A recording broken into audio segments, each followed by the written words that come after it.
I executed the perfect ghost exit from a party using a fake phone call. There is no greater feeling in 2026 than leaving a social gathering early without having to say goodbye to 20 different people. The Irish exit is a survival skill. I was at a crowded house party last weekend. By hour 2, my social battery wasn't just low, it was at 1%. The room was loud, everyone was yelling over the music, and I just wanted to be in my bed watching video essays. But if you say goodbye, it turns into a whole production. Why are you leaving? Stay for one more song. Don't be boring. I didn't want the drama, so I initiated the ghost protocol. I pulled out my phone and set an alarm for exactly 60 seconds from now. I walked into the middle of the living room, right where the main group was talking. My phone starts vibrating. I look at the screen, put on a face of absolute manufactured panic, and gasp. I put the phone to my ear and said, "What? No way. Are they okay? I'm on my way right now." I looked at my friends, shook my head solemnly, and pointed toward the door like I was a paramedic heading into battle. They all looked at me with deep sympathy. One guy even patted my shoulder and said, "Go, man, go." I ran out the door, sprinted down the driveway, and the second I hit the street, I dropped the act, put on my headphones, and walked calmly to the bus stop. The emergency, a critical lack of pajamas, and peace of mind. If your battery hits 0, don't explain. Just create an emergency and go home. I know exactly what your bedtime routine looks like.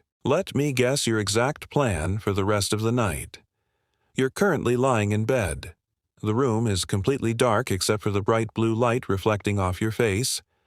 You're watching short videos right now just to tire your eyes out, but your actual master plan is to open a streaming app in about 10 minutes. You're going to find a 2-hour-long video essay about a movie you've never seen, or a documentary about a corporate scandal you don't care about. You don't actually want to learn about the history of a defunct theme park. You just need a calm, monotonous male voice talking in the background so your brain doesn't start thinking about that embarrassing thing you said to your crush in the 9th grade. You're going to put your phone face down on the mattress, set the sleep timer, and pray you drift off before the audio ends. We've become a generation that literally needs an internet stranger to tell us a bedtime story just so we can escape our own thoughts. If that's you right now, go find your video essay. Get some sleep. You've scrolled far enough for one day.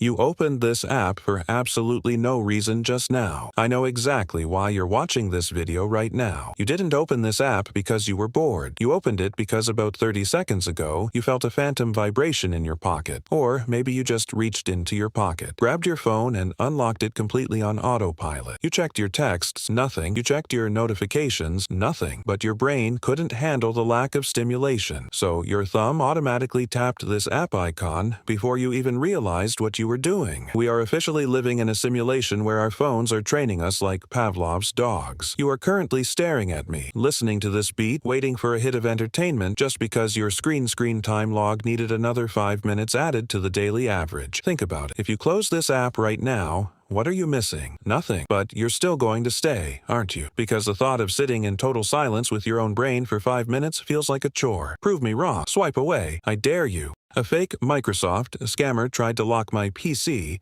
so I locked his entire office. I love it when scammers call me. It's like a free entertainment subscription. Yesterday, I got a call from an unknown number. A guy with a heavy accent says, "Hello, sir. Your computer has been infected with a Trojan horse virus. Please download this remote desktop app so I can fix it for you." I knew exactly what it was. Classic tech support scam. If I download that app, he drains my bank account. I decided to play along. I pretended to be an old man who didn't know how to use a mouse. I kept him on the phone for 45 minutes, clicking the wrong things, just wasting his time. He was getting so frustrated he started yelling at me. He said, "Just click the download link, grandfather." While he was screaming, I wasn't clicking the download link. I was running a reverse IP tracer on the connection he was using to call me. I found his exact server location in an office building halfway across the world. I didn't download his app. Instead, I uploaded a tiny script into the voice over IP line we were talking on. It's a script that basically triggers a ping flood to their office router. I said, "Hey buddy, my screen went black, but I think your internet is about to go black too." Suddenly, I heard 5 other guys in his background start screaming because their entire office network crashed. Every single computer in their scam center went offline. I said, "That's the patience tax, my friend. Next time you call a grandfather, make sure he isn't a senior network engineer." I hung up. Best 45 minutes of my week. I tried to roast my boss in the group chat, but I sent it to the company portal. There is no fear on earth quite like watching the little sending progress bar move on a text message you know is about to ruin your life. Yesterday, my manager, Dave, sent out an announcement in our official team app. It was a picture of a whiteboard with a new efficiency metric he created, captioned, "Let's crush our targets this week, team. No excuses." It was incredibly corporate, incredibly micromanaged, and incredibly cringe. So, I took a screenshot. I opened my private group chat with the 2 other guys on my team and I typed out, "Dave is literally losing his mind. He spends 3 hours making a colorful graph instead of just letting us do our jobs. Absolute clown behavior." I hit send. I locked my phone. I felt satisfied. Then, my laptop buzzed. I didn't send it to the private group chat. I had the official company announcement thread open in a split screen, and I had pasted the message directly under Dave's original post, where all 50 employees, including the regional VP, could see it. I stared at the screen. My heart stopped beating. I tried to delete it, but the app has a no deletion corporate policy for transparency. Dave typed back within 10 seconds. He didn't fire me. He just wrote, "Thanks for the feedback, Greg. Let's discuss your data infrastructure concerns in my office at 2 p.m. I spent the next 3 hours formatting my hard drive and practicing my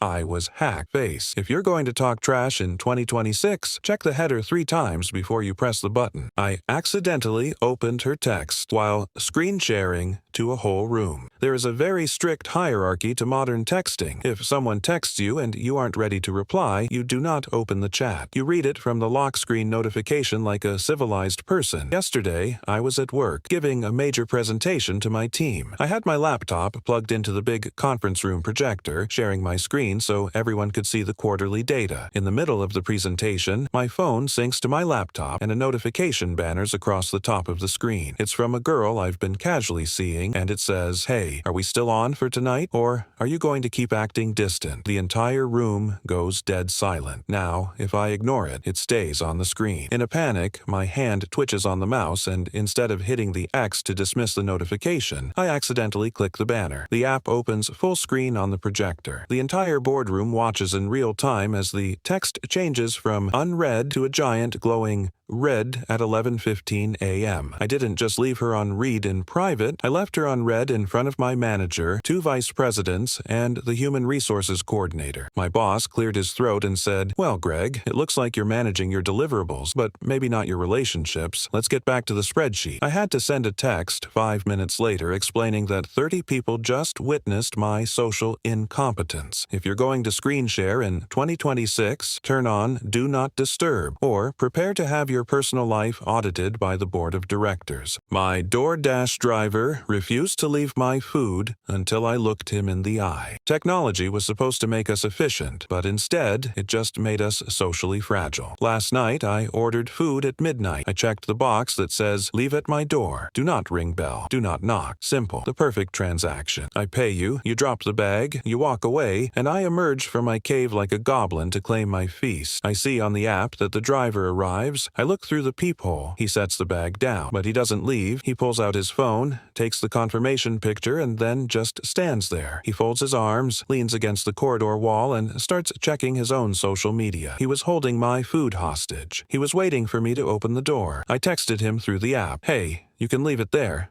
Thanks." He texted back, "The app requires a biometric verification code or a signature for midnight orders in this zone." A signature? For a $12 burrito? I couldn't open the door. I was wearing mismatched sweatpants, a stained shirt, and my hair looked like a bird's nest. I wasn't prepared for human contact, so I waited. I sat on the floor of my entryway, staring at the bottom of the door, waiting for him to break. He sat on the floor of the hallway, waiting for me to break. It was a battle of pure stubbornness. After 20 minutes, he finally got a new order notification, sighed, typed something into his phone, and walked away. I opened the door, grabbed my cold burrito, and realized that the algorithm isn't just delivering food anymore. It's testing our psychological endurance. My smart lock refused to recognize my face because I got a haircut. We are putting way too much trust into machines that get confused by a light breeze. I got a major haircut yesterday. I went from a full head of messy hair and a beard to a clean fade and a shaved face. I felt like a brand new man. I walk up to my apartment door. I have one of those new AI facial recognition smart locks. Usually, I just look at the camera lens, it blinks green, and the deadbolt slides open. I stare at the camera. The light turns yellow. A robotic voice says, "Access denied. Unknown entity detected. Please look directly into the scanner." I leaned closer. I opened my eyes wider. I smiled. The lock speaks again. Entity matches 82% of owner profile, but anomalies detected in the cranium and jawline regions. Please present your backup digital key. My phone was inside the apartment on my kitchen counter. I spent 45 minutes standing in the hallway trying to look like my old self. I tried fluffing up my non-existent hair. I tried holding my jacket over my face to mimic the shape of my old beard. My neighbor walked past and asked if I was having a midlife crisis. I finally had to call the building super to bring up a physical metal master key, a piece of technology from ancient history, just to get into my own living room. When I walked inside, the smart speaker in my kitchen chimed, "Welcome home, Greg. Who was that stranger you were standing with in the hallway?" In 2026, if you're going to change your aesthetic, make sure you update your software permissions first. My DoorDash driver refused to leave my food until I looked him in the eye. Technology was supposed to make us efficient, but instead, it just made us socially fragile. Last night, I ordered food at midnight. I checked the box that says, "Leave at my door. Do not ring bell. Do not knock." Simple. The perfect transaction. I pay you, you drop the bag, you walk away, and I emerge from my cave like a goblin to claim my feast. I see on the app that the driver arrives. I look through the peephole. He sets the bag down, but he doesn't leave. He pulls out his phone, takes the confirmation picture, and then just stands there. He folds his arms, leans against the corridor wall, and starts checking his own social media. He was holding my food hostage. He was waiting for me to open the door. I texted him through the app, "Hey, you can leave it there. Thanks." He texted back, "The app requires a biometric verification code or a signature for midnight orders in this zone." A signature for a $12 burrito? I couldn't open the door. I was wearing mismatched sweatpants, a stained shirt, and my hair looked like a bird's nest. I wasn't prepared for human contact, so I waited. I sat on the floor of my entryway, staring at the bottom of the door, waiting for him to break. He sat on the floor of the hallway, waiting for me to break. It was a battle of pure stubbornness. After 20 minutes, he finally got a new order notification, sighed, typed something into his phone, and walked away. I opened the door, grabbed my cold burrito, and realized that the algorithm isn't just delivering food anymore, it's testing our psychological endurance. My smartwatch started gaslighting me about my mental health. We bought smartwatches to track our steps, but instead, they've just become passive-aggressive life coaches wrapped around our wrists. I was sitting on my couch last night, completely relaxed, watching a movie. Out of nowhere, my watch buzzes. A notification pops up on the screen. "High stress event detected. Your heart rate has elevated to 95 beats per minute while inactive. Would you like to take a minute to breathe?" I was fine until I read the message, but the moment the watch told me I was stressed, my brain panicked. Why is my heart rate up? Am I sick? Is the house on fire? I looked at the screen again. The heart rate monitor jumped to 105. The watch buzzed again. "Stress levels are peaking. Please sit still and follow the calming animation on the display." I started doing the breathing exercise. Inhale, exhale. But I was doing it too fast because I was staring at the metric, trying to force the number down. The watch vibrated aggressively. "Inconsistent breathing pattern detected. If symptoms persist, contact emergency services." Emergency services? Over a movie? I was sweating. My chest felt tight. The watch was literally flashing red like a nuclear reactor core. I realized the machine was creating the feedback loop. I ripped the watch off my wrist,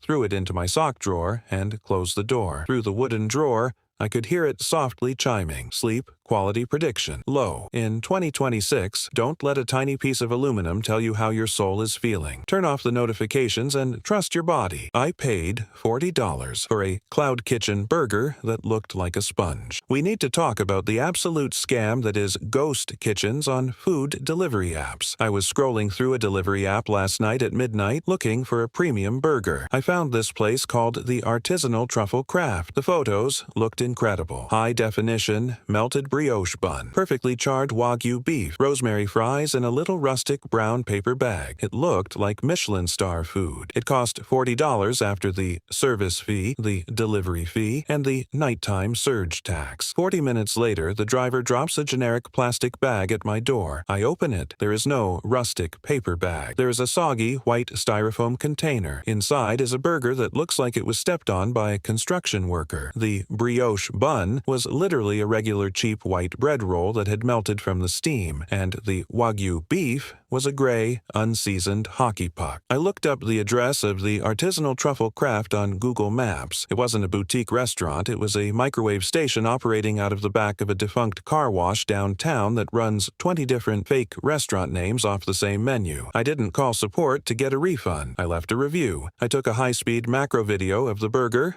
set it to classical music, and titled it An Audit of the $40 Microwave Experience. I tagged the delivery app's official account. They refunded my money and gave me a $30 voucher within an hour just to get me to take the video down. In 2026, don't trust the font, don't trust the aesthetic photo, and definitely don't trust a burger named by an algorithm.